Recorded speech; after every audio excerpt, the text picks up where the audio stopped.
Mercedes have shown strong pace at the last two rounds in Qatar and Texas without stringing together a whole weekend. George Russell has predicted that the Autódromo Hermanos Rodriguez will suit the characteristics of the W14, giving Mercedes even better pace than in Qatar and Austin. This will be music to the ears of Lewis Hamilton, who was pushing Max Verstappen in the fight for victory in Texas.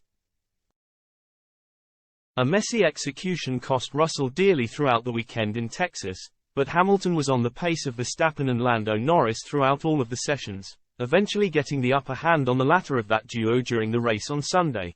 Hamilton crossed the line just 2 seconds behind Verstappen when the checkered flag waved, marking the closest Mercedes had come to a race win so far in 2023. This weekend's trip to Mexico offers another opportunity for the 7-time world champion to end his race win drought.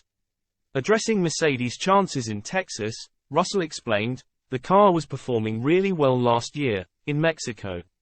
On paper, I'd say that this circuit suits us better than the likes of Austin and Qatar and Japan, at which we were still pretty competitive, too.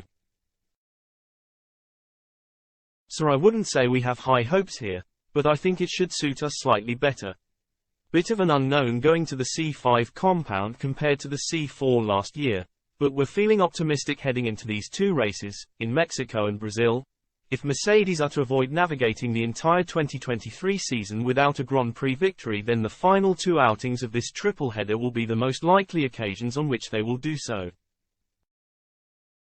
Russell claimed his first ever and currently only Grand Prix win at Interlagos last year, converting his triumph in the sprint race into victory on the Sunday, leading home a Mercedes 1-2 finish after Hamilton was involved in contact with rival Max Verstappen. Technical director James Allison was also confident about Mercedes' chances ahead of the trip to Mexico City, explaining, "We've got Mexico first, high altitude, thin air, a track where the asphalt is quite different to the ones we've just been at. And as long as we can keep the car cool there in the thin air of the Mexico track, then I think we will be pretty decent. The corners ought to suit us, and the pace of the car should be good there."